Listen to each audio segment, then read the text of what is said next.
Want to cut your Camtasia editing time in half? You're about to see the tool I use every day to speed up my workflow, the Contour Shuttle Pro 2. I've been editing for years and this little device completely changed how I work. No more constant keyboard shortcuts or dragging the mouse back and forth on the timeline. In this short tutorial, I'll show you how the Shuttle Pro version 2 works, how to set it up for Camtasia, and give you a quick demo of it in action, so you can decide if it's right for your workflow. Let's jump in and see what this editing powerhouse can really do.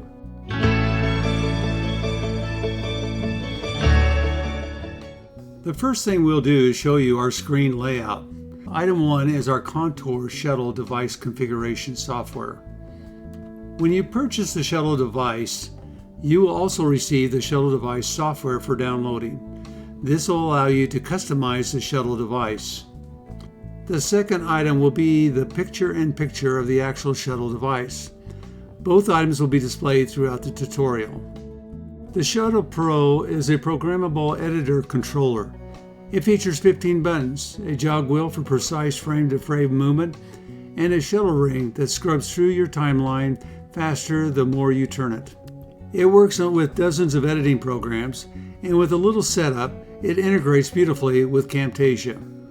The last item will be a photo of the shuttle. In Camtasia, we will work only in the timeline where I have an audio clip. First, download the Shuttle software from the contourdesign.com. Once installed, you'll either create a new profile for Camtasia or duplicate one from another editing program. For example, if we come up here, right now we're in global settings, we can come down and we will go down to Camtasia.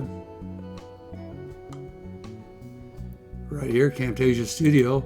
And when we select it, it now will bring in all the programmable keys for Camtasia. So we can see that on button number 1, we have the type of keystroke, a keystroke, which is the control, basically the shortcut key functions that you'd use, frequency, once, and comment new project. You can even set up custom keystrokes by adding callouts, selecting clips, and navigating to the timeline. Okay, let's see this thing in action. I'm not going to show you the function of all 15 keys. Rather, what I'm going to do is I'm going to show you the keys I use the most. It doesn't mean you need to use these, but these are the ones I use the most. And the other ones you can see when you get the device, how they work. Now, just a hint, rather than trying to remember all the keys and what they do, what I did is I actually drew up a graphic, and in the graphic was similar to this picture here. And then what I did is I laid out what each key did. For example, this one, I put down that it undoes. Let's go to start off with the jog. I use this quite a bit. It says jog left, jog right. And so we're going to click on this, and we see it highlights the middle wheel. So this is the jog. So how does it work?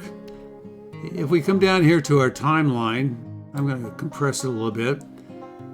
We can see that we have the audio, and what it allows you to do is, like when you zoom in Camtasia, what this will allow you to do, the jog, is move frame. If you look right up here, you can see it's moving frame by frame. Isn't that cool? So you can move it whatever you want, and you can be really precise. I'm moving it really quick, but I can come over here and I can just move frame by frame. The next thing I use a lot is the shuttle ring. And so if we come up here, because it does so many functions, there's tons of little things for each little item on the shuttle ring. But here's the shuttle ring. And what that allows you to do is it allows you, like the jog, it allows you to move left and right, but it allows you to do it faster. So we can come down here, and you can see how fast we can move. So I use this a lot. So we can come in, pick a place. I can then go to the area I want, and then go in with a little bit of the jog wheel and find the exact space. So this I use a heck of a lot. The next item I use is the beginning and the end. To go to the beginning of the video or to the end of the video, or timeline. And we just go up here, go up to the top here, and we can see that it's on the lower part. Let me go up a little bit further here. Oop. And it's button number 5, and it's Control Home. And of course, when we select on this other one, it's going to be Control End. And that's button number 9, Control plus End. This is a shortcut. So if we go down the timeline again, we'll see this work. I'm going to increase the size of the audio here. And we're going to bring in everything into the frame. And so now I can go from the start of the video, and I can press a button and go to the end of the video. Pretty quick. So a lot of times when you're out here in an area and you want to start over, it's kind of nice to be able to go right back to the start. The next item I use a lot is the undo and redo, and that is this button and this button. So if we come up here, we select button 14. That is the undo, and if we come over here and select the next button, which is over here, by the way, we can see it's the redo. Let's see this in action. So we move down here on the timeline. We're going to pick an area. We're going to select it, and we're going to delete it.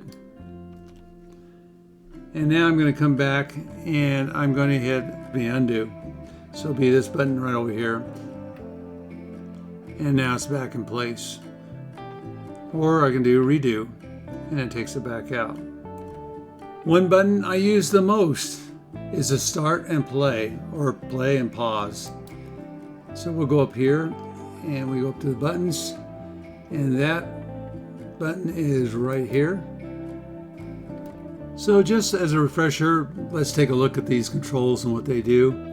User action, what physical input you're assigning goes in here. Computer response, the function and command that happens. Keystroke is the keystroke shortcuts that it's emulating. Smart release, if you notice it's checked. Optional settings to automatically release a held key after a delay. Frequency, that determines how often the input repeats, if it's the kind of button that you need to hold down. And comment, you can add your own notes so you remember what each button does. For example, in this one we say zoom in on this particular button. Here's a quick wrap up after all the time I've used this. The pros are it's fast timeline navigation, it reduces your wrist strain, boosts productivity, fully customizable. It definitely saves you a lot of time. Cons require setup. It did take me a little while to find the Camtasia link to put it into the device. There's a small learning curve, not much, and it costs around about $100. You'll find you'll get your money back really quick because of the amount of time this device saves. Once I got the Shuttle Pro mapped to my editing style, my workflow sped up immediately.